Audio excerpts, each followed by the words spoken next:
In a bustling naval base, a single mother quietly mops up after officers who hardly notice her. Most don't even know her name, just another unseen worker with a bucket. During morning roll call, the visiting SEAL Admiral spots her and decides to pull a prank. "What's your rank, soldier?" he asks with a grin, the room bursting into chuckles. The custodian stops, locks eyes with the Admiral, and answers with cool certainty. "Major General." The laughter dies on the spot. Every jaw drops in stunned silence because in that instant, they realize they've been mocking the kind of warrior they could only hope to become. The mop glided across the polished floor of the Naval Special Warfare Command Center. Jane Thompson worked in the quiet hours before dawn, her strokes precise and deliberate. She wore a standard gray jumpsuit, facilities, stitched above the pocket, invisible by design. Her movements possessed an economy of motion that belied her humble task. Every push and pull of the mop bucket was executed with the efficiency of a well-trained operative. The daily parade of disrespect was a symphony of slights Jane had mastered enduring. Young entitled ensigns often left gum wrappers stuck to the wet floor, daring the facilities designation to interrupt their conversations. Commanders fueled by triple-shot lattes would step over her cord, forcing her to rapidly reel it in their apologies. A perfunctory exhale of air rather than genuine remorse. She once heard a junior lieutenant boast to a superior that the custodial staff was proof of the military's efficiency in outsourcing non-essential cognitive tasks, completely unaware that the woman he was mocking had overseen the logistical planning for 3 separate NATO contingencies. Jane's discipline held firm, her gaze fixed on the task, but the effort to keep her shoulders from straightening and her eyes from hardening into a combat lock took a physical toll.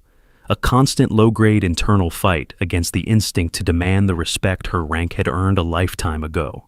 This ceaseless performance of meekness was often more exhausting than the weight of the mop itself, serving as a bitter reminder of the distance she had to travel to ensure Alex's total security. Just yesterday, during an intense wargaming session, visible through the glass wall of the command center, Jane had witnessed a critical communication error that would have resulted in a simulated loss of a carrier group. A young supply officer rushing to pin up a crucial readiness chart had accidentally knocked a stack of magnetic whiteboards, causing one to flip and reveal a rarely used handwritten note scrawled on its reverse side. The original frequency matrix for encrypted satellite uplinks.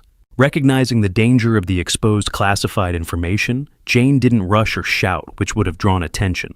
Instead, she deliberately slipped, sending her mop bucket clattering loudly, drawing all eyes to the distracting noise, and the minor flood giving the flustered supply officer the necessary seconds to right the boards and conceal the breach before anyone realized the true nature of the hazard. She endured the resulting barked reprimands from a nearby captain with a non-committal shrug, her heart rate the only indicator of the successful silent damage control she had just executed, securing the command's real-world comms integrity, while earning another tally mark for her supposed clumsiness.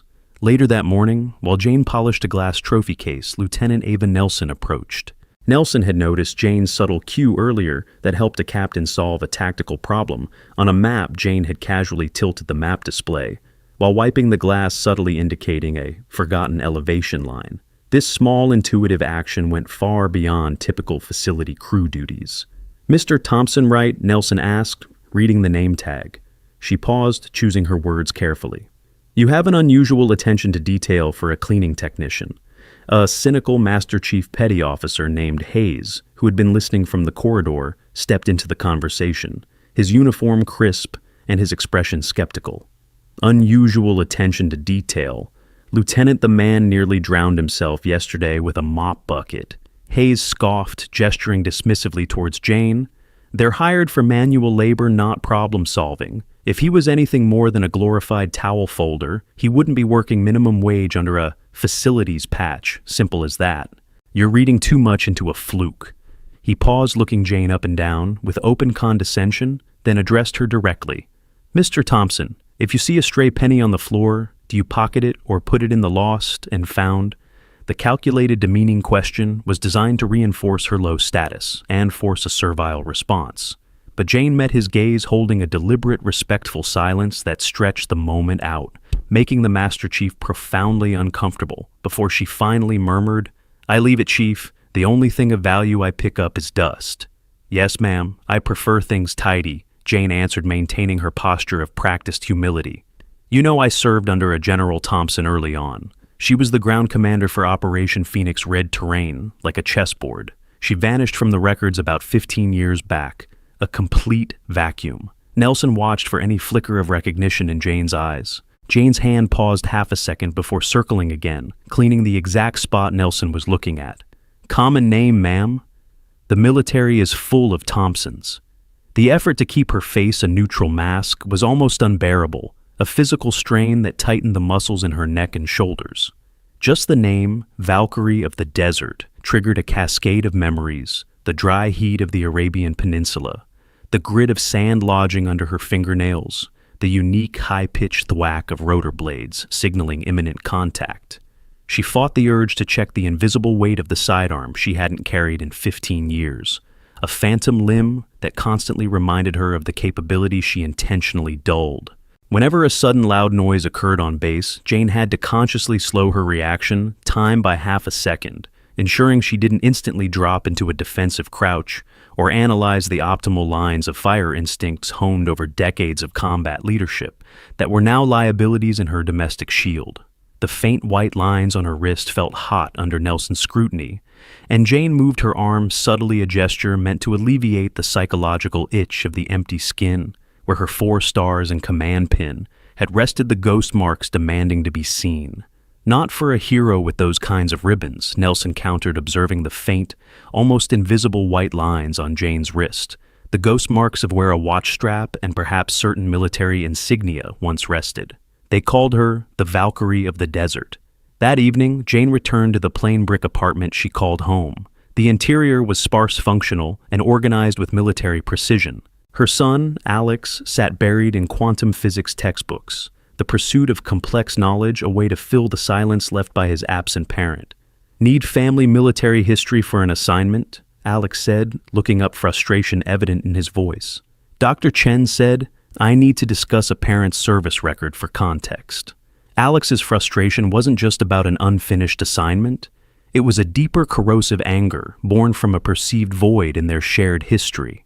He had recently been caught tagging the back of the high school with cryptic military acronyms, terms like OODA loop and kinetic threat reduction, which he had unconsciously absorbed from Jane's occasional slips of vocabulary. His attempts to grasp their family's origins were manifesting as rebellious acts, desperate bids for a sense of belonging or inherited strength, and Jane knew this lack of direction was dangerously exposing him. The school principal had called her in, expressing deep concern that Alex's profound intellectual gifts were being channeled into cynical detachment and a self-destructive search for structure that Jane's fabricated life could never provide. The weight of his confusion sat heavy on her conscience, confirming that the life she built to protect him was ironically causing him emotional harm, making the current inevitable exposure a painful necessity. Jane kept her back turned, pulling out dinner, the smell of burnt toast, almost intentional, another layer of the mundane facade. Tell your teacher we don't have any. We're civilians born and bred. Mom, Alex pushed, closing his heavy textbook with a frustrated sigh. Everyone has something, a grandfather, an uncle, someone who served. Our records are just blank. Not us. Jane said, her tone closing the door definitively. We build our future, Alex. We don't live in the ghosts of the past. This silence was the price of his safety. Later, in the solitary quiet of her room, Jane pulled out a battered, locked leather journal from beneath a loose floorboard. Pasted inside the cover was a yellowed clipping, Navy commander honored for valor, and 2 inches below it, Navy officer's wife killed in crash. Foul play probed. The valor was hers. The victim was Sarah. She traced the faded photo of her wife with a thumb. Sarah had been murdered for uncovering the truth about Phoenix, a massive betrayal that extended into the highest echelons of the military procurement system. Jane had traded rank, name, and every achievement to become a ghost, ensuring her son's safety was paramount. The life of a custodian was her shield. The journal, worn smooth by years of anxious handling, detailed the specifics of Bennett's initial treachery, far beyond the mere theft of credit. Jane had discovered evidence that Bennett had not just manipulated the final reports of Operation Phoenix, but had deliberately redirected critical emergency medical supplies intended for frontline troops to a black market pharmaceutical distributor in the region. This act of calculated greed had directly resulted in the preventable deaths of 6 of her own reconnaissance team members during the withdrawal phase, a fact she had painstakingly documented with timestamps and encrypted manifests before vanishing. This chilling, treasonous transaction was the true leverage Jane possessed. It was not merely about stolen valor, but about mass murder for profit, a corruption that reached far beyond the base, and justified her utter silence for a decade and a half. Knowing that to speak out prematurely would mean an immediate lethal response from a well-established global network of complicit officials. The next morning, Admiral Ryan Bennett's high-profile, high-stress inspection began. The base was in a panic, scrambling to prepare for the arrival of the man whose ego was as large as his reputation. Jane moved through the chaos, her focus absolute, using the flurry of activity as natural cover. Bennett, the man who had stolen the credit for Phoenix, whose career was built on the lie of her disappearance, and who Jane now knew with certainty had ordered Sarah's death, was here. His presence felt like a trigger pulled in slow motion. Admiral Bennett, radiating an aura of cold, aggressive competence, immediately established his dominance by orchestrating a public execution of a mid-level manager's career. Spotting a minor scuff mark on the briefing room's otherwise pristine hardwood floor, a flaw only noticeable to an obsessive eye, he stopped the entire command staff's preparation. He didn't just point it out. He forced the base captain, a decorated war veteran named Hastings, to kneel down in full-dress uniform and scrub the minute imperfection with a cloth and a bottle of polishing compound. The captain's face was a mask of tightly controlled shame, while Bennett watched a faint, satisfied curl to his lip. His action a clear, brutal message. No detail was too small for his malice, and no rank was safe from his capricious authority. Jane, watching from the periphery as she meticulously cleaned an air vent, logged the event cataloging the Admiral's psychological profile, a need for absolute control, achieved through calculated personalized degradation. While Jane wiped a window overlooking the main parade ground, Nelson approached again this time, with a file clutched in her hand. "That Admiral Bennett made his name on Phoenix," she whispered, leaning closer. "But the ground commander who ran the mission, the true architect, disappeared the moment Bennett was credited. I've cross-referenced the tactical reports. There are discrepancies that only you could explain. Was it you, General? Did you walk away?" Jane met her eyes, the silence between them, a heavier confirmation than any spoken word. She simply nodded once, imperceptibly. Nelson leaned closer, her eyes earnest, her voice barely a breath. "I know it was you because of a legend in the training academy." She confided, her voice cracking slightly. "They told us about the Valkyrie's last stand, how during a sudden hostile insertion drill, she didn't wait for command. She used the emergency radio frequency to transmit a single encrypted weather report. It was only 2 digits the current barometric pressure, but that tiny detail saved my training cohort from walking into a live-fire ambush disguised as a mock drill. I was one of those recruits. I never forgot the precision of that warning. Only the ground commander would have known the exact minute indicator that everything had changed. Seeing you tilt that map yesterday, it was that exact unmistakable hyper-precise instinct. It saved my life once, General. I owe you, and I am here to help." Before she could answer further, Bennett's advance team rolled in. 24 hours early, a sudden shift in schedule meant to catch any lingering problems off guard. The game was accelerated. Jane's cover was now severely compromised. At lunchtime, Jane ducked into the custodial office, her designated safe zone, and found a text message waiting on the burner phone she kept hidden, unknown number. "Phoenix rises at dawn. Bennett knows. You're exposed." She deleted the text instantly, her combat instincts seizing control. The message didn't mean she was safe. It meant her enemy was making a move. She knew she'd been seen, and now her shield of anonymity was shattered. Jane did not hesitate. The message, cryptic and perfectly timed, confirmed the enemy had operational awareness. She immediately placed the burner phone inside the metal canister of a discarded office coffee maker, effectively creating a makeshift Faraday cage to block any location. Pings then buried the whole assembly deep inside the damp trash bin dedicated to paper towels. Next, she quickly and covertly scanned the vents, the fire suppression nozzles, and the base of the filing cabinets for any microscopic sign of a laser microphone lens or adhesive wiretap, using the reflection of her polished mop handle. Finding nothing immediately obvious, she activated the commercial-grade floor polisher, the loud, steady roar of the machine generating a blanket of acoustic noise designed to defeat directional listening devices aimed at the custodial office from the outside. She needed absolute silence and time to think, and the noise was the only way to buy both. Bennett's inspection culminated in the main briefing theater, the operational heart of the base. Officers stood rigid as Bennett leaned and sharp prowled the room, criticizing procedures with malicious satisfaction. His gaze, however, kept returning to Jane, who was quietly emptying a nearby shredder. He wasn't looking at a cleaner, he was looking at an escapee. Finally, he stopped inches away, forcing Jane to cease her work. Facilities crew, right? He asked, a shark smile playing on his lips. Yes, sir.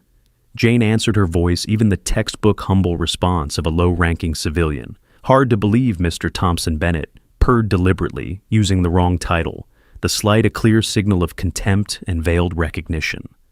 Men with your eye for detail usually have stories, and quite frankly, your service record feels incomplete. Bennett raised his voice, ensuring his words carried throughout the theater full of rigid officers. In fact, Mr. Thompson, I think your attention to detail is actually distracting my staff. Since you're so diligent with that shredder, why don't you take care of this as well? With a deliberate theatrical motion, he produced a classified red-bordered document, a genuine, highly sensitive logistical plan. And without looking away from Jane, he began tearing it into dozens of small pieces right in front of her face. I want every single piece accounted for, flattened out, and sorted by color and size. He commanded, his eyes gleaming with malicious satisfaction. And I want it done on that floor, right here, right now. It's time you earned your meager civilian wage with a task worthy of your supposed eye for detail. The air crackled with the sheer audacity of the insult, forcing the decorated general to kneel before the man who betrayed her in front of the audience of men who served under her. The silence in the room became absolute, the tension palpable. Then the alarm screamed, not the drill siren, but the shrill, authentic sound of a security breach at the main gate. The screen flashed a live feed Alex flanked by two unknown men in civilian clothing, being escorted, or rather held through the base. Bennett watched Jane's face, the perfect camouflage cracked into a terrifying clarity of purpose. Family resemblance is strong, General, he taunted, finally using her true rank, confirming her worst fear. The boy was never in danger, just motivation for a long overdue chat about loose ends. Jane's voice cut cold, stripped of its custodial meekness. Touch him, and no bunker on this planet hides you. Alex was brought into the room, wide-eyed and terrified. Mom. They showed me pictures of my other mom. They said she knew how she really died, and it wasn't an accident. The manipulation was raw and brutal. Jane's stare locked onto Bennett, pure tactical focus replacing all maternal softness. You told my son about Sarah. My associates shared context. Bennett smirked, relishing the moment of Jane's forced exposure. Murder isn't context. Jane whispered the word, filling the room, freezing every officer present. Your mother died because she learned who really planned SEAL Admiral. She learned who profited when I vanished and what kind of darkness you buried to keep your stars shining. The PA crackled violently. Priority call for Admiral Bennett. SecNav on line 1. Bennett slammed the handset down. Fury barely leashed, his victory snatched away. Inspection concluded. Captain, prep my immediate departure. He glanced at Jane, his eyes burning with spite. This isn't over, General Bennett threatened. Hiding 15 years doesn't erase desertion. It only makes the charges worse. Looking forward to comparing desertion files, Jane said evenly, her voice now resonant with authority. Especially the one about Sarah and the money you redirected from the Phoenix supply chain. Bennett left his hasty retreat a humiliation in front of the base's command structure.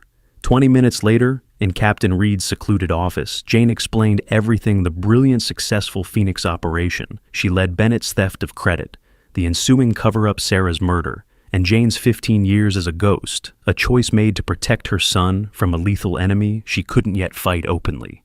A sharp rap at the door. Nelson entered breathless. Bennett's convoy just turned around on the main road. He's demanding all Phoenix files and 10 years of security footage from this office. He's trying to erase his tracks, General. Too late, Jane noted, standing up, the years of slouching instantly melting away. Just then, Jane's hidden phone buzzed again. Secretary Walsh, DOD, was on the line. General came the clipped, no-nonsense voice. "Looks like you're back. We've been waiting for a reason to move. Investigative team en route. Stay visible, Thompson. The light is your weapon now." Jane looked at Reed, a small, knowing smile touching her lips. "Captain, don't you think it's time the former base commander inspected the East Wing? Properly this time." Reed grinned, understanding instantly.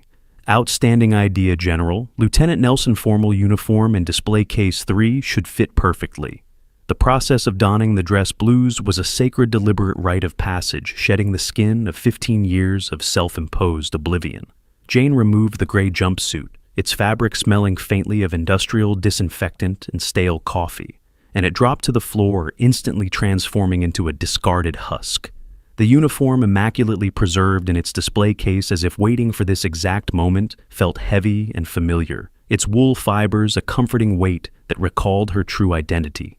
She smoothed the perfectly starched collar, the rigid material, a welcome counterpoint to the loose, shapeless cloth she had worn. When she pinned the 4 silver stars onto the shoulder boards, the slight metallic click was the loudest sound in the small office, a final, irrevocable declaration of her return.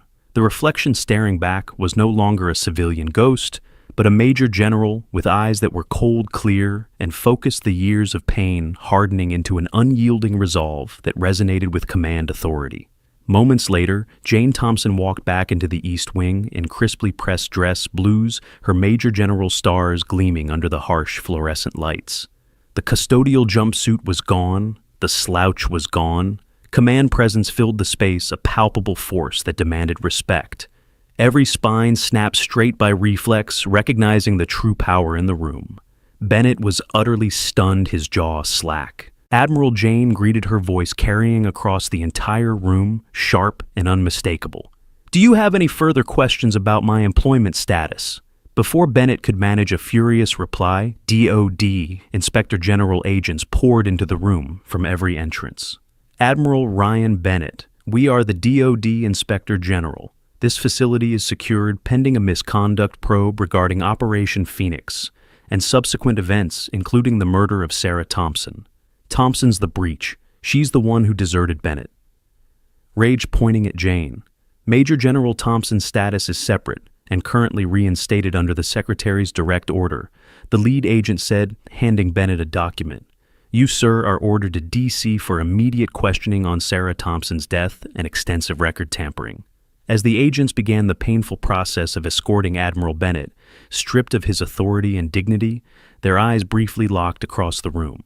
Bennett's face was a study in pure, unadulterated hatred and defeat, a man seeing his entire fraudulent life crumble in a matter of minutes. Jane did not speak or move, but in that single shared glance, she delivered her final, devastating message.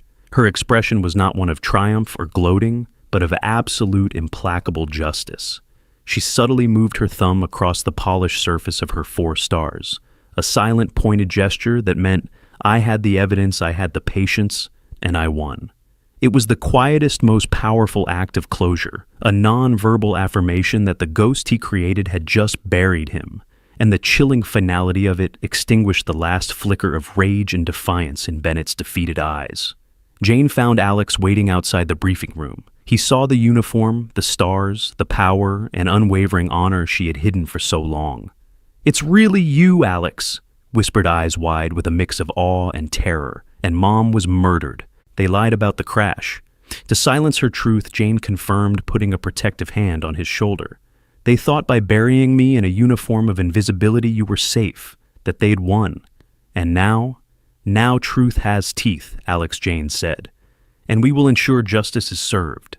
Jane Thompson, Major General, stood tall in the daylight, her scars and her honor visible, ready to write the next chapter with her son, not as a ghost, but as a warrior reclaiming her life.